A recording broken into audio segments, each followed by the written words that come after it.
நம்ம சேனலில் வகை வகையான ஸ்நாக்ஸ் ரெசிபி பார்த்துட்டே வரோம். அந்த வகையில் இன்றைக்கும் நம்ம ஒரு ஸ்நாக்ஸ் ரெசிபி தான் பார்க்க போகிறோம்.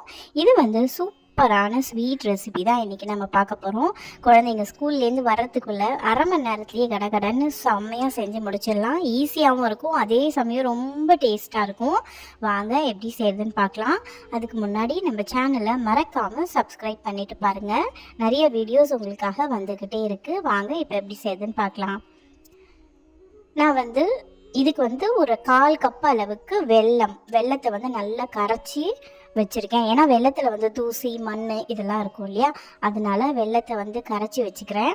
முதலையே கரைச்சிக்கிட்டோம்னா ஈஸியாக இருக்கும். அதுக்கப்புறமா 1 கப்பில் தேவையான அளவு 1 கப் அளவுக்கு கோதுமை மாவு எடுத்துருக்கிறேன். 1 கப்பு கோதுமை மாவு, அரை கப் அளவுக்கு மைதா மாவு எடுத்திருக்கேன். உங்களுக்கு மைதா மாவு வேண்டாம் அப்படின்னு நினச்சிங்கன்னா 1/2 கப்பாக கோதுமை மாவு சேர்த்துக்கலாம். கொஞ்சமாக பேக்கிங் சோடா சேர்த்துருக்கேன், ஆப்ப சோடா. அதுக்கப்புறமா ஏலக்காய் இந்த மாதிரி நல்லா தட்டி சேர்த்துருக்குறேன்.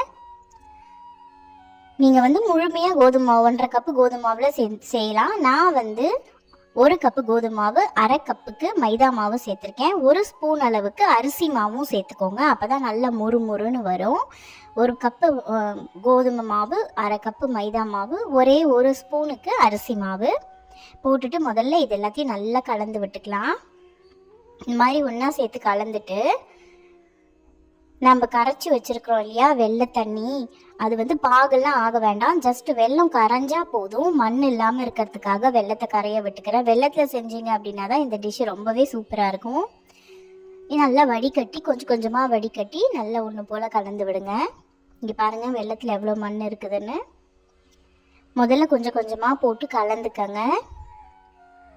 இந்த மாதிரி நல்லா கொஞ்சம் கொஞ்சமாக கலந்து விட்டுக்கங்க.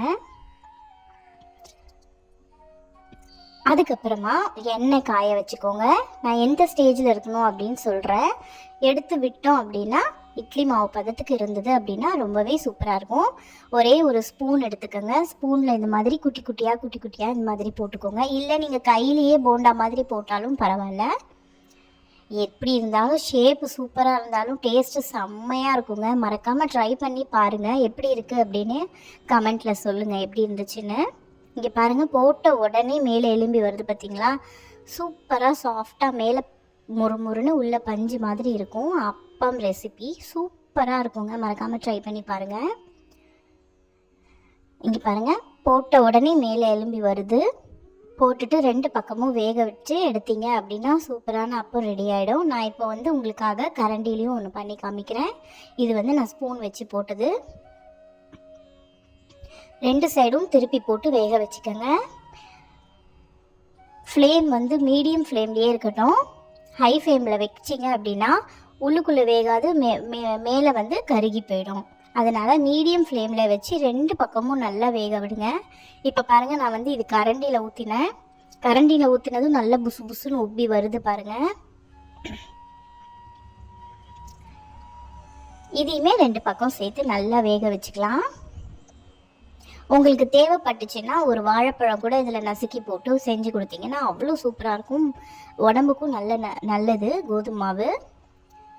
நான் ஏன் மைதா ஆட் பண்ணேன் அப்படின்னா நல்லா கொஞ்சம் கிறிஸ்பி கிடைக்கும். அதுக்காக முறுமுறுன்னு வர்றதுக்காக நான் மைதாவும் ஆட் பண்ணேன், அரிசி மாவும் ஆட் பண்ணேன். ஒன்று ஒன்றா போட்டு எடுத்தீங்க அப்படின்னா சூப்பரான சுவையான கோதுமை அப்பம் ரெடி ஆகிடும். இங்கே பாருங்கள், சூப்பராக வந்துருச்சு பார்த்தீங்களா, நல்லா செம்மையாக இருக்குது. கலரே சூப்பராக பொன்னிறமாக இருக்குது பாருங்கள். நீங்களும் மறக்காமல் உங்கள் வீட்டில் ட்ரை பண்ணி பாருங்கள். ஒன்றும் இல்லைங்க, 10 கூட இறங்கும். என் பொண்ணெல்லாம் கேட்டுக்கிட்டே இருந்தா எனக்கு இன்னொன்று வேணும் அப்படின்னு. இங்கே பாருங்கள், ஒன்று பிச்சு காமிக்கிறேன் உங்களுக்கு. சூப்பராக இருக்குங்க, நிஜமாகவே சொல்கிறேன். மறக்காமல் ட்ரை பண்ணி பார்த்துட்டு எப்படி இருக்குது அப்படின்னு எனக்கு கமெண்ட்டில் சொல்லுங்கள். இன்னொரு வீடியோவில் உங்களெல்லாம் சந்திக்கிறேன். பாய்.